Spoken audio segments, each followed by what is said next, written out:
All right, welcome back, everybody, for a new episode of Dollar Bin Digging. This is the article and video that I do for comicbookinvest.com, where I talk about those cheap books that are still hidden away in those boxes, either at your LCS, flea markets, garage sales, wherever you find your cheap comic books. These are the things based on some of the more recent news, announcements, rumors, some speculation, where you can find some of these books still for cheap if you go out there hunting and digging.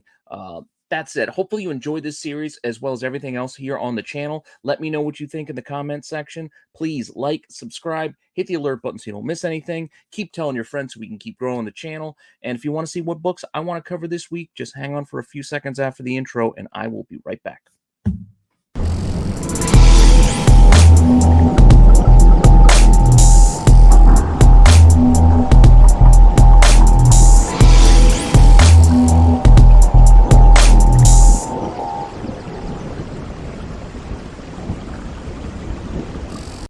All right, so as we've been rolling, most of the options and picks that I have are based off of some Marvel and DC. I do have other stuff mixed in as well, but it is mostly Marvel and DC. And like I mentioned, it's based on some rumors, some speculation, some first appearances, some announcements, things we know that are coming that are on deck that we can still get ahead of the curve and find some of these scavenger hunt type books just for fun, maybe for some increased value down the line, some stuff that's probably underpriced as it is. Just a lot of different options that I'm trying to throw your way for when you're digging in those boxes. Hopefully, these are things you can stumble across and grab for yourself. Now, made fun of this on the news for the tax show this week because this really isn't news. I mean, we do know we're getting Namor and we're getting he's going to be a Mayan or some sort of Incan, maybe Aztec. Who knows? It's going to be a different take on Namor, but this blurry leak is ridiculous. I mean, we see literally nothing there. It gives us nothing, this blurry image, but it does remind us that we are getting Namor and we are getting Namor in a Black Panther movie potentially here. So with Wakanda Forever, what can we still look for? I know it's been mentioned before that Black Panther and Namor have crossed paths in the comic books a few times, I believe, but why not go look for these still? And one of the series, a little runs, a little story arc that you can go and find is this run from back in the early 2000s of Black Panther. It connects with the Storm, the Storm relationship and everything as well. Issues 26 through 29, 26, 27, 28, 29. Yeah, I think those are the four issues that run through for this little bit of a crossover. Granted, the first issue doesn't have much of a connection to Namor yet, but this is a 4-issue story. It isn't until the middle issues, 27 and 28, where you're getting a little bit of a good crossover with Namor, with Wakanda and Atlantis. And again, I know they're not doing Atlantis in the movie. Looks like they're changing things up, so it's all right. We can pivot, right? But doesn't mean that this isn't a fun story and some good books that you can't go and look for, just in case you can go find them in a bin. Plus, you get a little bit of Doctor Doom action in here. Pretty good little run. Pretty fun little story. So keep an eye out for it just in case. Just in case. That said, what are we looking at here? Well, I'm just looking again at those issues 27 and 28 that have the Namor crossover there with Black Panther. And for those, you can see they can sell for very cheap, like $3, $7, or they can go a little bit higher for like almost $30. It's really a hodgepodge of action going on. Some people are paying a premium, some people are getting them for cheap at auction. It's a real mix out there right now. And even with the asking prices, you can see they can be anywhere from that $10 range up to that $24 range. And yes, some of it's condition sensitive, but other than that, it's really just a matter of the market isn't really clamoring for it yet. So if you did want to go and pay prices, I mean, that's up to you. I'm not telling you to do that. I'm telling you to go look for these in those cheap boxes because you still might find some Black Panther back issues in those $1 to $2 bins. Again, I know it's getting tougher these days to find these types of books in cheap boxes, but that doesn't mean you can't look.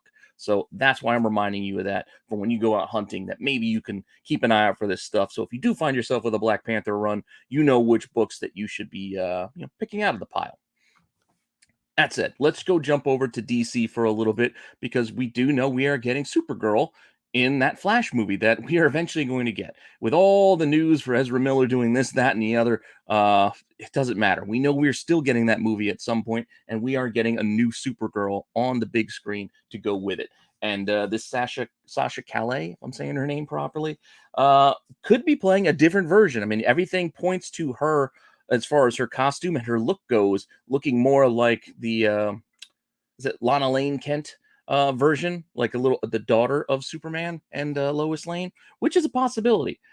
There have been a lot of appearances of this idea of this child because it's not happened. I mean, John Kent is their only offspring in the current DC universe, but there have been some stories like this first one where this idea, I guess, was first broached with a Mr. Mitsopitalik, appearance where he gave them a daughter, and this is where this her first idea, I guess, was spawned here in this issue. This Adventures of Superman 638, I believe.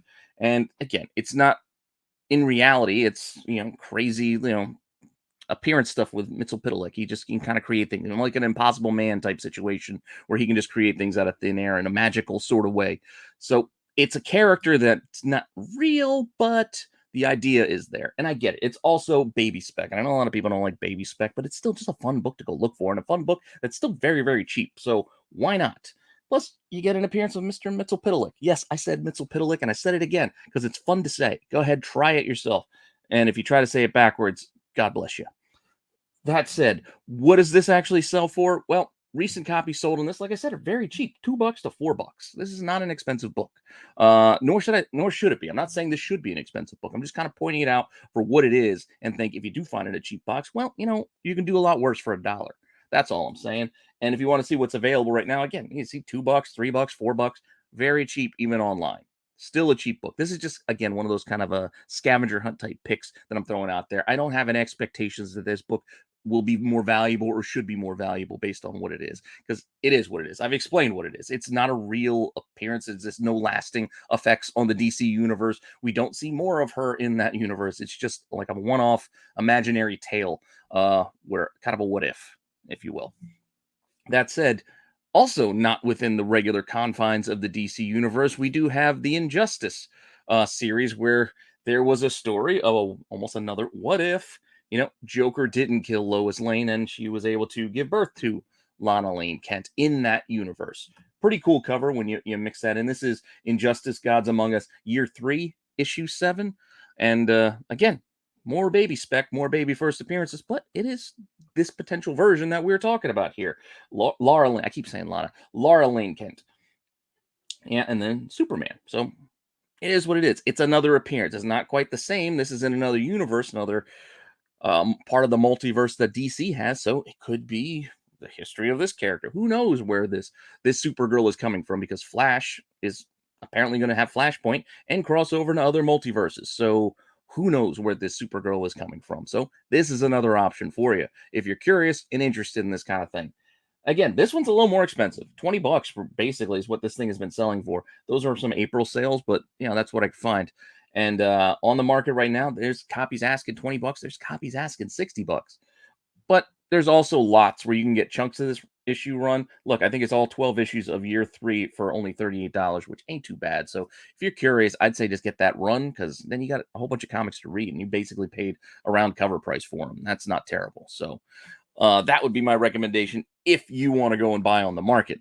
But I'm not telling you to do that. Keep an eye on those cheap boxes. Yes, I get it. Injustice, you're not finding a lot of those in the dollar bins, but you kind of are. You're just not finding those early issues and those expensive ones. So maybe you can sneak one of these in there, because there's a lot of volumes of Injustice out there, and some of them do find their way into those cheap boxes. So just know what you're looking for when you're digging.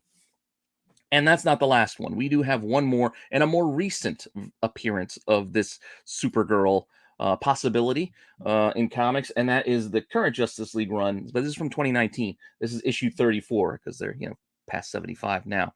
But in this, you get this one-page splash of all these superheroes all coming in here. But amongst this huge crowd, you do have this version of a Laura Lane Kent kind of flying there again with that similar uniform, that same look as we've seen from the leaks of shots of this Sasha Calais playing the Supergirl on set. So looks like the version we may be getting, but hey, who knows? Again, just another fun book just to go look for. And again, it's a couple years old, so maybe you find it in a cheap box, because Justice League's heavily printed. I do find a lot of DC Rebirth type stuff still in those boxes, so maybe you can find this issue out there, and for $1, why not?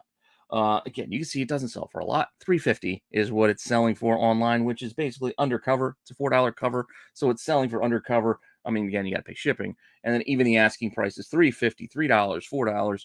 It's basically a cover price book, but who knows? It's just a fun little thing, right?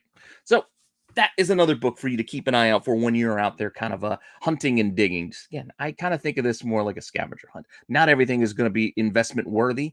That part of it, I leave to you to make those decisions. I just like looking for comics, and I like finding comics, and I like finding comics I don't have. Uh, yes, I will occasionally sell comics, but that's not my main goal when I go out hunting. I just like finding fun stuff. Next up, we're going to bounce back over to Marvel, though.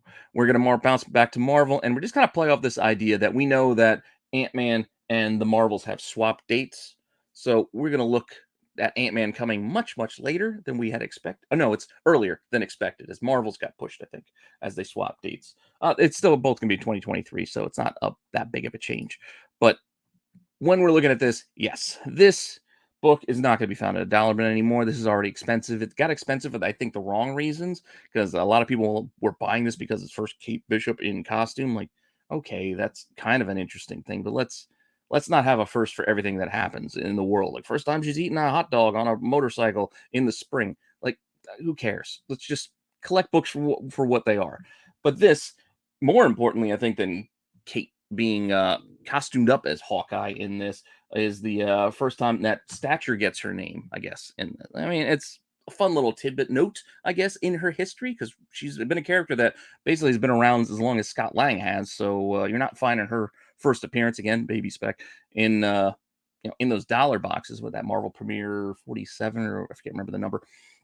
But you're not going to find that in the dollar boxes. You're probably not going to find this one in the dollar boxes, where she gets her new code name of Stature. But this is even when you found out that she had powers.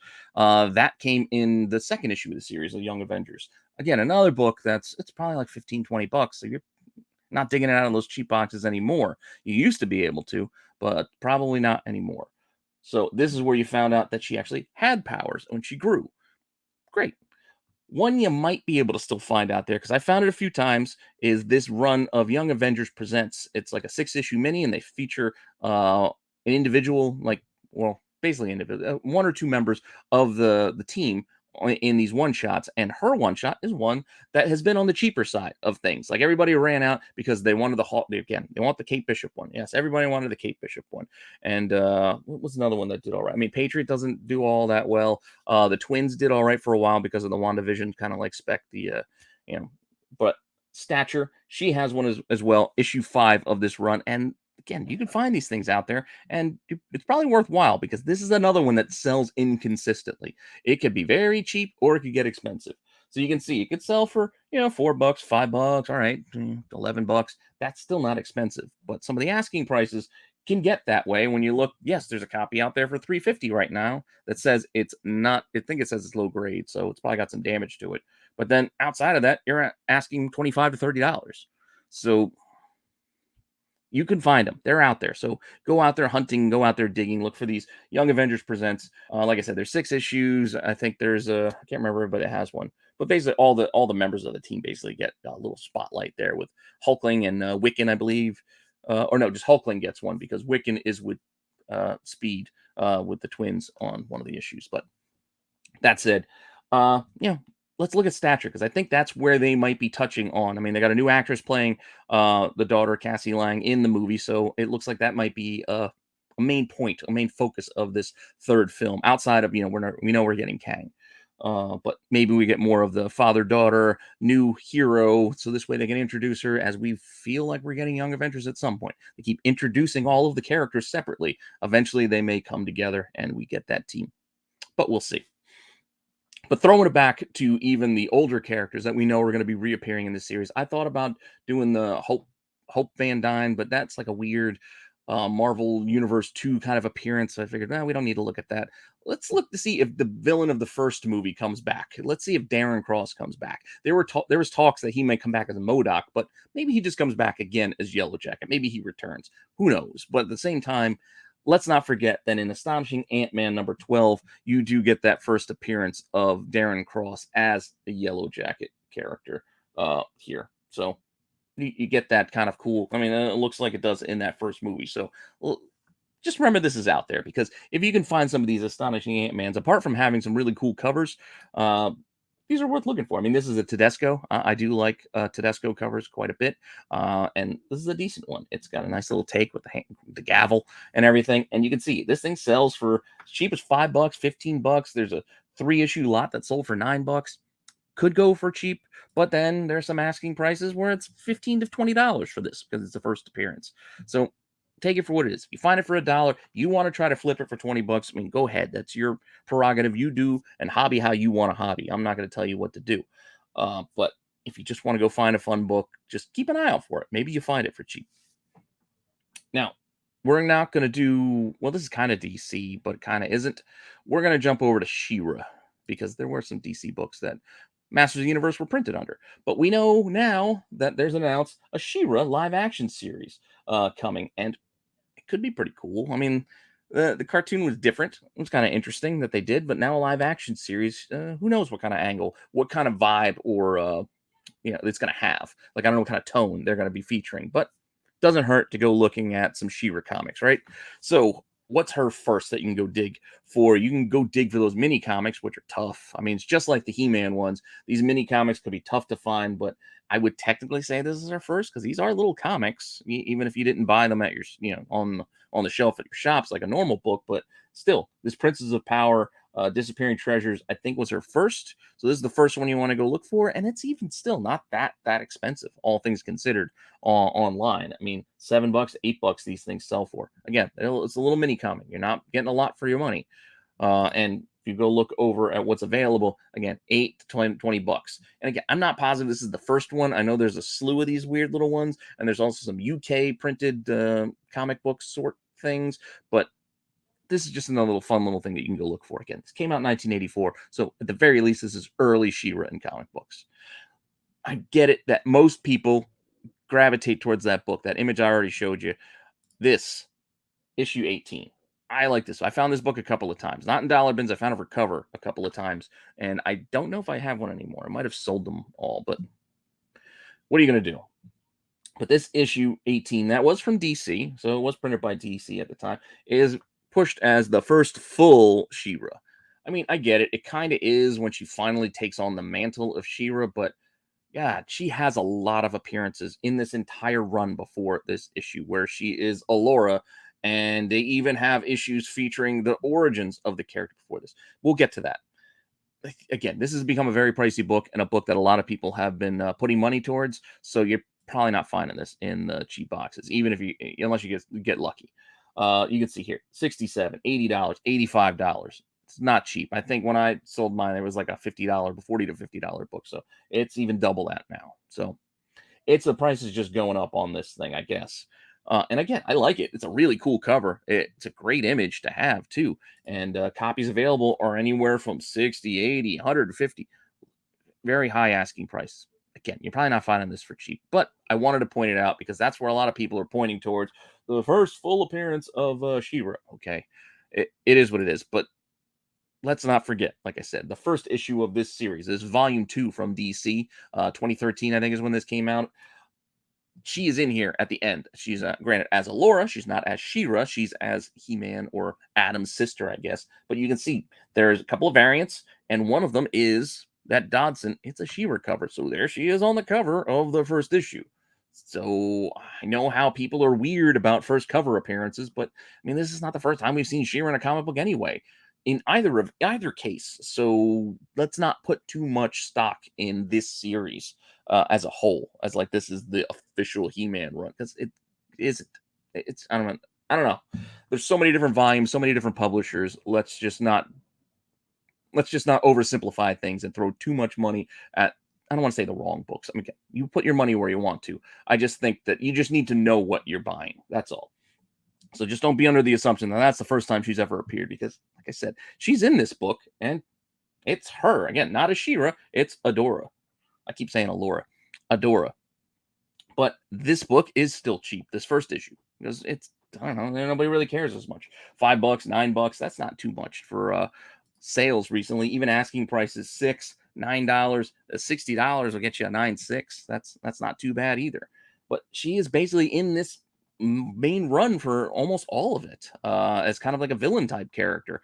And you can see even on the covers, she's featured as She-Ra on covers of issues, even though that's not what's going on in the guts of these books. But issue 5, here's another one. You got a She-Ra cover, and Adora's in there, but not She-Ra. So it is what it is. But you can still get this pretty cool cover. Everybody likes cover art. Cover is king, right? So pay attention for this one too when you're flipping through the box. It's $5 to $10 is what it sells for. Asking price is $9 to $16. Not terrible if you find it for $1. And that's issue 5. We can keep going through. Issues 13 and 14, I believe, even feature the origin of She-Ra. And it's even put her there on the cover. Origin of She-Ra. And issue 14, we have yet another cover with her on there. And a pretty cool Hordak in the background, too. Underrated He-Man villain. And I guess She-Ra villain as well. But issue 14 is another one. Now, this one does well because it has that origin of She-Ra. It has her logo stamped right there on the cover. So $27 is what this thing can sell for. Granted, that was way back in March, but that's what you could get for one of these. And asking prices, like I said, they still got that origin in the issue before. So $8, $17, $23, $15 to $25 is anywhere you can find this thing is what they're asking for right now. So if you stumble across this run in those cheap boxes, just know which issues to grab and grab the She-Ra covers, because even though she may not appear until issue 18 full, she's across a lot of these books before you get there. So grab those too, because they seem to do all right as well.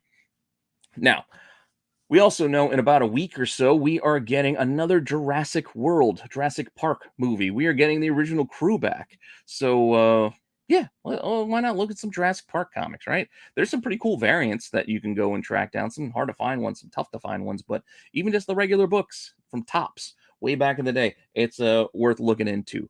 Again, this first run, it features the first appearances of, I guess, Alan Grant and the Jurassic Park and all that stuff. So this issue 1, there are multiple covers out there as well. You have the they call it the variant, but I think it's also the newsstand where you got the close up of the raptor eye. The one you're going to find mostly, that at least I find out there, is either a polybagged or unpolybagged version over on the right, where it had some cards included in it.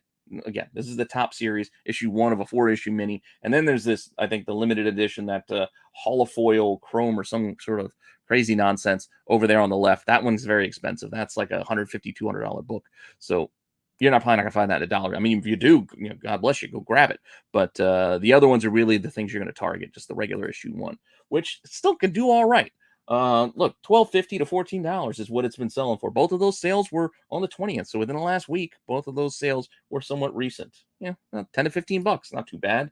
Asking prices, as I said, that holofoil, $200 asking price, $25 just for this regular issue 1, and then $65 for the whole 4-issue mini if you were interested in that as well. And again, like I said, polybag, they came with some cards. These comics were published by Topps, so of course they're going to put cards in it, because Topps mostly does cards, not comics. But back in the day, for a stretch, they did have a couple of properties that they made comics for. I think they did Zorro and Lady Rawhide and a few other little things, but keep an eye out. I think I have a couple of these Jurassic Park still in a box somewhere, and probably should sell them soon just to get a couple of bucks so I can buy something else. I don't know. I don't need them all. So go out there, go hunting. Maybe you find a couple of Jurassic Parks for yourself. One more thing before we get out of here, and it's another non-Marvel or DC.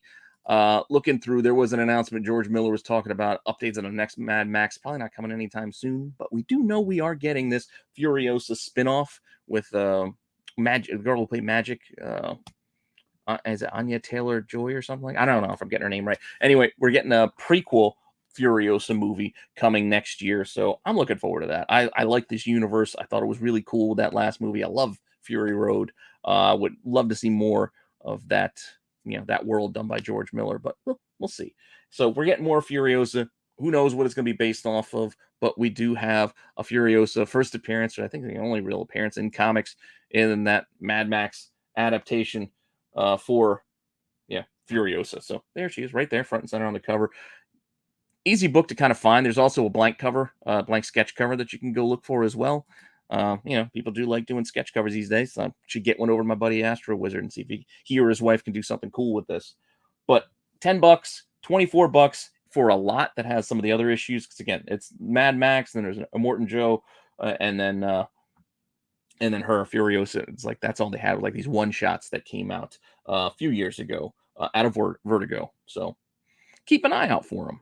I get them all, and you can even see again they're not that expensive. $8 to $15, no $10.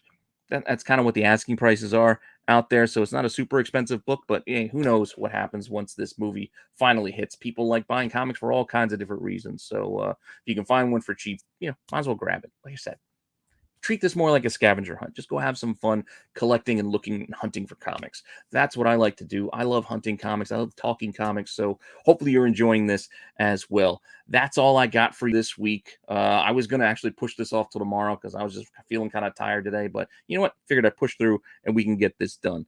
And we did. We got your books out to you on the normal schedule. So hopefully you appreciate that. Thanks for stopping by and checking this out. I appreciate you all. Hopefully you're enjoying this as well as all the other series here on the channel. Make sure you're checking out Between Two Forces. We should have a new episode for you this Saturday.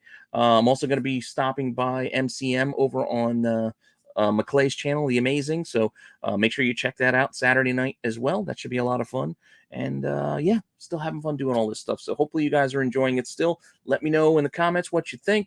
Do all those likes, subscribes, and telling your friends to keep growing the channel with the subs. And yeah, we're just going to keep this thing rolling. And I will be back soon with some more content. Later.